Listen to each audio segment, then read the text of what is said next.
Орус рубли кунун кескин жоготууда. Ал дүнөлүк базарда дээрлик бардык негизги валюталарга карата арзандоодо. Бишкекте бүгүн рублдин расмий курсу 81 тыйын. Жагдай санкцияларга жана негизги эсептин кымбатташына байланыштуу болууда. Ал эми Орусиянын Борбордук банкынын учеттук эсепти кескин көтөрүшү дагы мигранттардын тапканына жана Кыргызстандын экономикасына олуттуу таасир бериши мүмкүн. Орусия миграциялык мыйзамдарды катаалдатууда. 72 миң кыргызстандыктар азыр миграциялык мыйзамдарды бузгандардын тизмесинде. Кыргызстанда ички дүң продуктунун көлөмү жана анын киши башына эсептелген үлүшү өсүүдө. Киреше ажырымы дагы өсүүдө. Кыргызстанда калктын 10% эң бай катмары жалпы улуттук кирешенин 24%-ын ээлейт. Бишкектен Чикагога чейин кайсыл шаарда жашоон арзан? Капиталдын обзору. Алматы менен Ташкент кошуна шаарлар жана баалары Бишкектикине жакын. Лондон дүйнөдөгү эң кымбат шаарлардын рейтингинде 4-орунда турат. Капитал командасы алы да ушул темаларга сереп салат. Аны мен Айдана Шабыкеева алып барам. Биз менен болуңуз.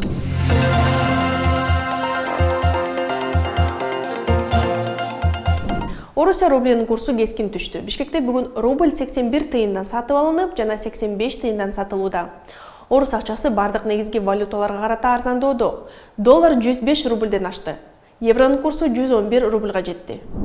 Бул 2022 жылдын март айынан берки биринчи максимум. Бул АКШнын жаңы санкцияларына жана Орусиянын Борбордук банкынын негизги пайыздык ченди жогорулатуусуна байланыштуу. Валюта рыногундагы абал улам чыңалууда. Орусиянын Альфа банкы баш болуп көпчүлүк экономисттер Борбордук банк негизги пайыздык ченди кийинки айда 23%-га чейин көтөрөт деп күтүүдө.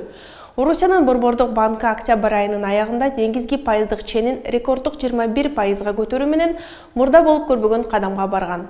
Бул өрчүп кеткен инфляцияны басыңдатуу аракети болгон. Бирок орусиялык экономисттердин таасирдүү тобу ушул жумада Telegram аркылуу бул кадам инфляцияны ойготер күчөшү мүмкүн деп билдирди. Кыргызстанга экономикалык таасири күчтүү болгон Орусиядагы бул жагдай эмнени түшүндүрөт жана бизге кандай таасир тийгизет? Кесиптешим Назгүл Мурат талдайт.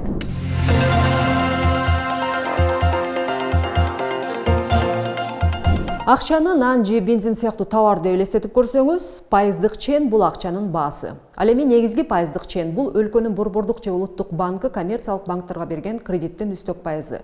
Эгер бул баа жогору болсо, анда башка кредиттердин баары кымбаттайт.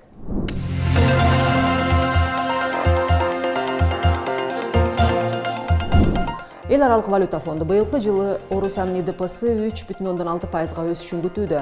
Эл аралык санкциялар кыйратуучу сокку берген жок. Орусия санкцияларды айланып өтүп, батыш технологияларын 3-өлкөлөрдөн айрыкча Борбор Азия жана Түркия аркылуу импорттап жатат. Батыштын бардык санкцияларына карабастан Орусиядан евро биримдик өлкөлөрүнө былтыр дээрлик 50 миллиард долларлык товар импортталган. Орусия көмүскө флоттор аркылуу Индия жана Кытайга нефть, газды экспорттоодон пайда табууда. Ички рынокто мамлекеттик кирешелер өсүүдө, айрыкча сатуудан түшкөн салыктын эсебинен. Анда Борбордук банк эмне үчүн ставканы көтөрүүдө? Негизги себеп Кремлдин мамлекеттик чыгымдары. 2025 жылы аскердик бюджет дээрлик 25%-га көбөйүп, бардык мамлекеттик чыгымдардын 1/3 же ички дүң продукциянын 6,3%-ын түзөт. Улуттук коопсуздукка байланыштуу башка чыгымдарды кошкондо, бул федералдык бюджеттин 40%. Расмий маалыматтар боюнча өсүмдүк майы, эт жана пияз соңку 1 жылда эле 25%-га кымбаттаган. Жалпы инфляция дээрлик 10%-ды түзөт. Бул Борбордук банктын божомолунан алдаганча жогору. Экономисттер муну өнүгүүсүз өсүш деп аташат. Улуттук киреше өсүп жатат, бирок саламаттыкты сактоо, билим берүү, технология жана инфраструктурада олуттуу жакшыруу байкалбайт. Сентябрь айында жарыяланган бюджеттин долбооруна ылайык кийинки жылы коргонуу чыгымдары социалдык чыгымдардан жок дегенде 2 эсе көп болот.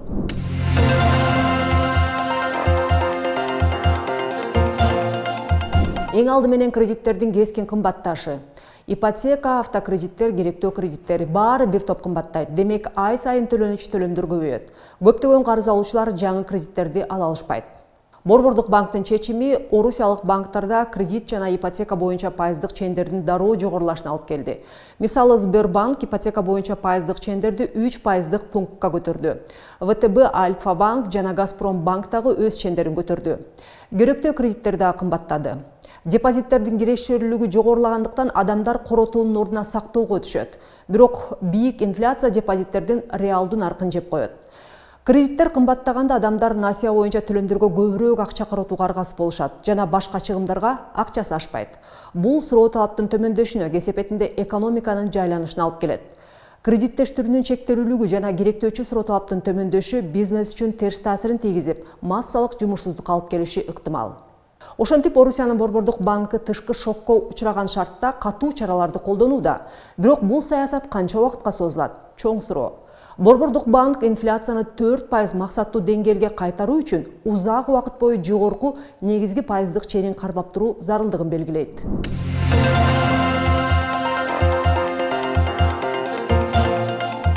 Бирок пайыздык ченди мынчалык жогору кармоо экономика үчүн оор структуралык көйгөйлөргө алып келиши мүмкүн. Узак мөөнөттүү келечекте мындай агрессивдүү акча кредит саясаты экономиканы алсыратып, калктын жашоо деңгээлин төмөндөшүнө алып келиши толук ыктымал. Бардык өлкөлөр жана экономикалык шарттар үчүн ылайыктуу эсептик чендин оптималдуу көрсөткүчү жок. Өнүккөн өлкөлөрдө негизги пайыздык чендин орточо көрсөткүчү 2-5% тегерегинде. Өнүгүп келе жаткан өлкөлөрдө бул адатта 5-10%дан жогору.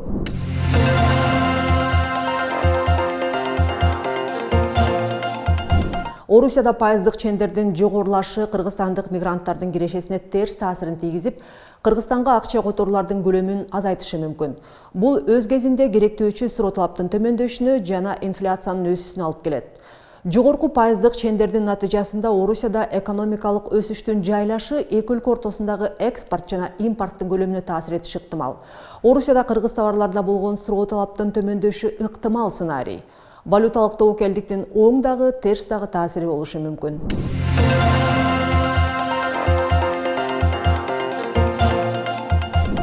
Ал ортодо Кыргызстандын социалдык эмгек министрлиги Орусиянын миграциялык мыйзамдарын бузган кыргызстандыктардын тизмесин жарыялады.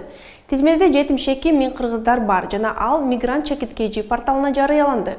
Жарандарды чет жакта жумушка орноштуруу борбору болсо 2025 жылдын 1-январынан тарта Орусияда жаңы федералдык мыйзам күчүнө кирерин эскертти.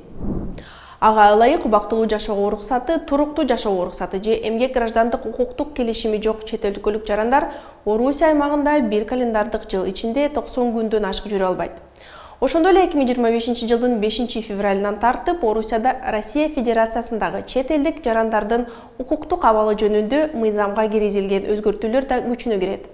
Ага ылайык Орусияда мыйзамсыз жүргөн мигранттар өлкөдөн чыгарылат. Ошондой эле 1-декабрдан тарта Орусияга чет элдиктер кирип чыккан учурда биометрикалык маалыматтарын тапшырышы керек. Аны менен катар Орусияда тил билбеген мигрант баланы мектепке кабыл албоо сунушталууда. Айтор мигранттарга карата чаралардын күчөшү кыргызстандыктарга кандай таасир этет? Бул темага кийинки чыгарылыштарда кенен токтолобуз.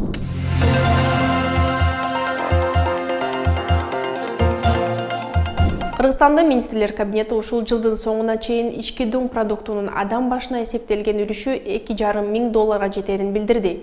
Өткөн жылы ал $2,000 жакындаган.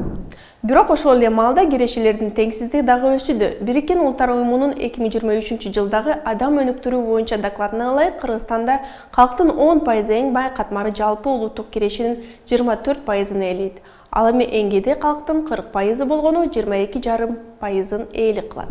Андыктан ички дуң продуктунун өсүүсү дайыма эле реалдуу турмуштун жакшырганы менен байланыша бербейт. Капитал бир канча шаарлардагы жашоо баасын салыштырып, кыргызстандыктардын реалдуу сатып алуу мүмкүнчүлүгүн билүүгө аракет кылды.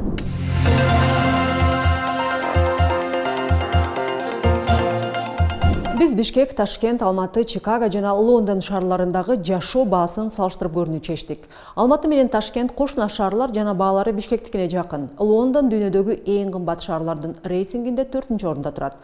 Чикаго кымбат шаарлардын рейтингине кирбейт, бирок ал жакта көп сандагы кыргызстандыктар жашагандыктан Чикагодагы жашоо баасын дагы салыштырып көрүүнү чечтик. Анализ орточо айлык маянага, ижара акысына, ошондой эле эттин, бензиндин баасына жана iPhone индексине негизделген. Бул жашоонун баасын толук чагылдырган анализ эмес, бирок бизге жашоо чыгымдарынын канчалык айырмалаарын көрүүгө мүмкүнчүлүк берет.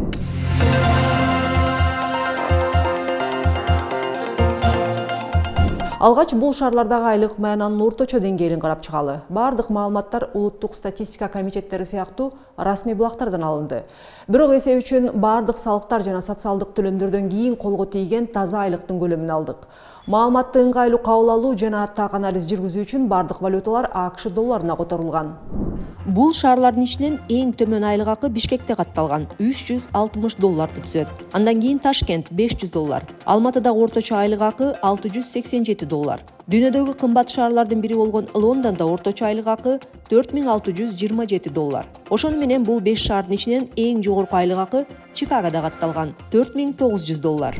Көрүнүп тургандай, Бишкектеги орточо айлык маянанын расмий деңгээли бул 6 шаардын арасында эң төмөн. Албетте бул так картина эмес, анткени чындыгында жарыяланган сандан алда канча аз же тескеринче алда канча көп акча тапкан адамдар бар. Бирок анализ үчүн биз жалпыланган, дагы бир жолу тактап айтсам, расмий маалыматтарды алдык. Эми бул шаарлардагы орточо айлык маяна эмнеге жетерин карап көрөлү. Эң биринчи жана маанилүүсү трак жайды ижарага алуу.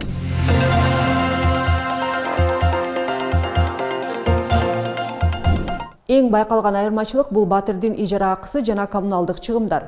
Ижара акы жана коммуналдык төлөмдөр боюнча маалымат Living Cost ресурсунан алынды. Анда шаардын чет жакасындагы райондордогу бир бөлмөлүү орто деңгээлдеги батирдин баасы көрсөтүлгөн.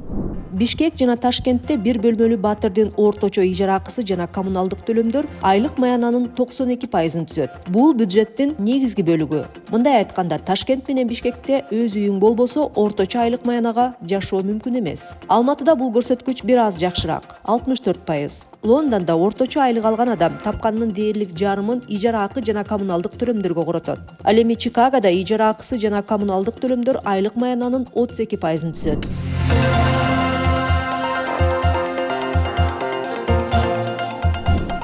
Эми эттин баасынын мисалында жашоо деңгээлин карап чыгалы. Биз кыргызстандыктар эт жеген жагынан карышкырдан кийинки эле экинчи орунда турабыз деп айтып калабыз.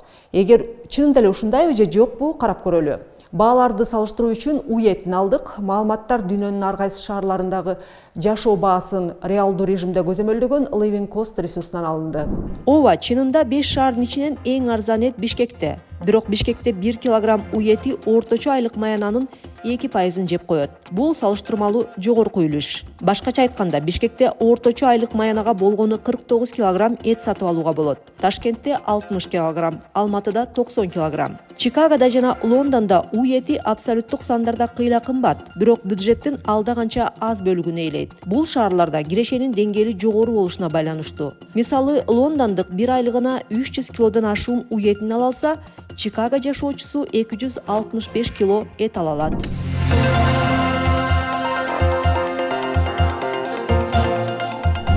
Эми шаар тургундары транспортко канча акча короторун санап көрөлү. Бишкекте бир айлык жол чыгымдары орточо $45 түзөт. Ташкентте 32, Алматыда болсо 58. Демек, Борбор Азия шаарларынын ичинен эң арзан транспорт Ташкентте. Лондондо транспортко ай сайын орточо $393 коротушат. Чикагодо 205. Эгер бул сиз коомдук транспортто жүрсөңүз, эми бензиндин баасын карап көрөлү. Бишкектеги бир айлык маянага болгону 473 литр бензин сатып алууга болот. Ал эми Ташкент тургуну орточо айлык маянага 510 литр бензин сатып алуу мүмкүнчүлүгү бар. Алматылык 1374 литр бензин алат. Чикагодо бензин эң жеткиликтүү. Чикагонун тургуну бир айлык маянага 4,5 литрге чукул бензин алуу мүмкүнчүлүгү бар. Ал эми Лондондо орточо айлык маянага 2435 литр бензин куйса болот.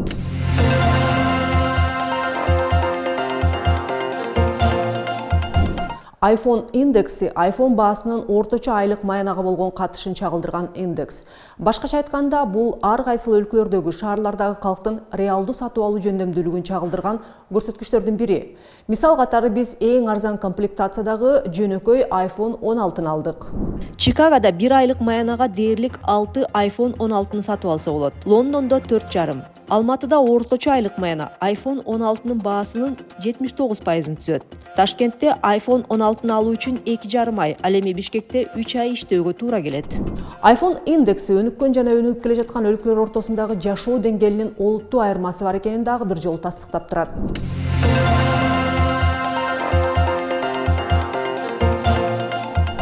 Чикаго 3 категория боюнча тең эң жогорку сатып алуу жөндөмдүүлүгүн көрсөтүп, салыштырмалуу жогору жашоо деңгээлин көрсөтүп турат. Чикагодон кийин Лондон. Баалардын жогору болгонуна карабай, жашоо сапаты жогору бааланат. Борбор Азия шаарларынын арасынан Алматы эң жакшы көрсөткүчтөргө ээ.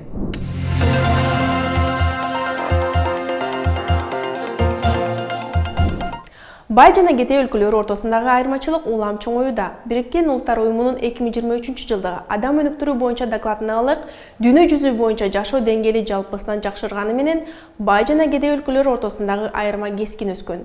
Бул жалпы прогресске карабастан дүйнөдөгү теңсиздик күчөп жатканын билдирет.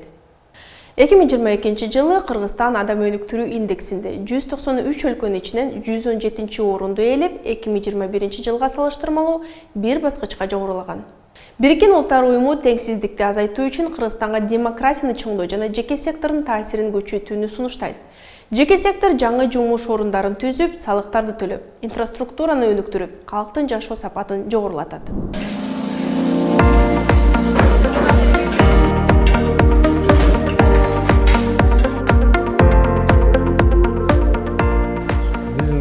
Бар болуп ишканабыз бир 17 жылдан бери иштеп атат. Анан бул биздин торт цех, тортто бирок бир 10 жылга жакын болуп калды. Андан мурда ушу пряник, печенье чыгарчубуз. Тортто эң акырында баштадык. Башында негизи мындай бир жакшы ойлонуп, бир бизнес план кылып башташ керек экен. Мен бираз анда кылбай эле, досума карап эле, бирок аябай кийин бул иште кыйынчылыктар көп экен. Биз билбеген. Анан ошого мен артка жолум жок болчу. Себеби мен баягы бүт мурда бизнес кылып иштеген бүт капиталымды ушул бизнеске киргизгенмин. Анан кийин жалып калсам, мен оборудованияларым, жабдууларым мындай башка бирөөгө темир болуп калмак. Анан ошого жабылганга мен уже бардык мурдагы өмүрүм бардыгам да. Артка жол жок, изденип улам баягы технолог чакырып, жакшы билгендерден консультация алып, Россия, Европаларга чейин консультанттарды чакырып, изденип, жакшы бир бизнес план кылып, жакшы бир максаттарды коюп, негизи баягы туура пландарды кылып, туура аракеттер менен улам өсүп келатабыз. Негизи иштин ичинде көптөгөн сырлар болот экен. Анан ошолорду үйрөнүп дегенде бул өчө бир чоң илим экен. Негизи баягы өндүрүштө агым деп коет. Агым менен болуш керек, орусча поток деп коет. Ошо потокту туура коюш керек. Ошондо баягы сагам жалдоо өндүрүш бар, кайзен дегенде дагы ошо агымга аябай туура эмес да. Ар бир эмени абалды, ар бир кадамды эске алып, туура жайгаштырып, мындай кылганда кыймыл аз болот, жоготуу аз болот. Өндүрүштү башынан туура пландаш керек да. Бизде бир 500-дүн тегеринде адам иштесе, ошонун бир 70% айымдар да. Мен ошол айымдарга, кыз келиндерге жумуш болсун деп, көбүрөөк ошол жака басым жасап. Себеби бизде баягы миграция көп да сыртка. Анан баягы бул жакта жумуш аз болсо, миграция сыртка кетет. Ошолорго аз да болсо жардам деп, ошого өндүрүштү көбүрөөк айымдарга басым жасаганбыз.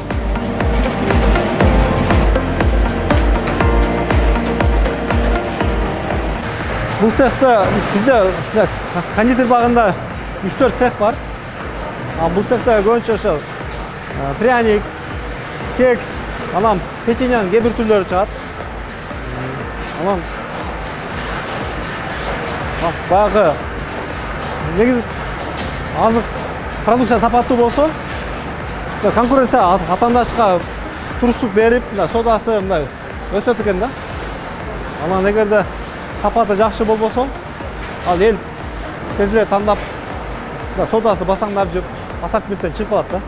Ошого технолог бизде жок. Ошого биз бардык технологдорду биз өзүбүздүн эле бул жакта өндүрүштөн байкайбыз. Ким мындай зээндүү, жөндөмдүү болсо, биз ошону анан окутуп, үйрөтүп, азыр бизде бир 3 технолог бар. Анан 2 лаборант бар да.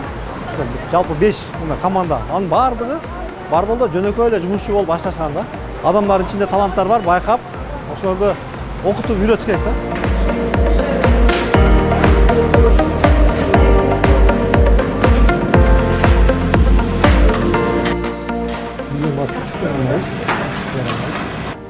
Бирок мисалы Россиядан келген мисалы печеньелер бизден алда канча көп алар сатылат да, импорт көп.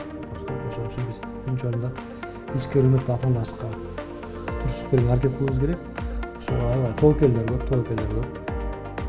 Бирок Бишкек жака биз склад ачып, ал жакта сатуу бөлүмүн ачып, жаңы эле баштадык. Анан бара-бара ошо Кыргызстандын түндүк аймактарына чыгабыз. Анан бара-бара буюрса экспортто ойлоп чыгабыз. башынан бир 5-10 адамдан баштап ушинтип чоңойтуп, азыр ушу 500 адам болуп, улам көйгөйлөрдү чечип, жаңы ыкмаларды үйрөнүп, бизнести жакшыртуу сырларын билип, жакшыртып келатабыз. Анан бирок негизги максатыбыз бар, ушу 1000ден ашык жумуш орун түзсөк деген ушундай бир бизге мотивация берген ушундай максат бар. Себеби бизде түштүктө бар миграция болот, өзгөчө кыз келиндерге шарт түзсөк жакшы болот. Ошого колдон келишинче аракет кылабыз 1000ден ашык бир жумуш орун түзгөнгө. Анын үчүн ушул печенье тармактарында мындай мүмкүнчүлүктөр бар да. Бул Капитал командасы даярдаган экономикалык жана бизнес обзор болду. Эмки аптада көрүшкөнчө ишиңизге ийгилик.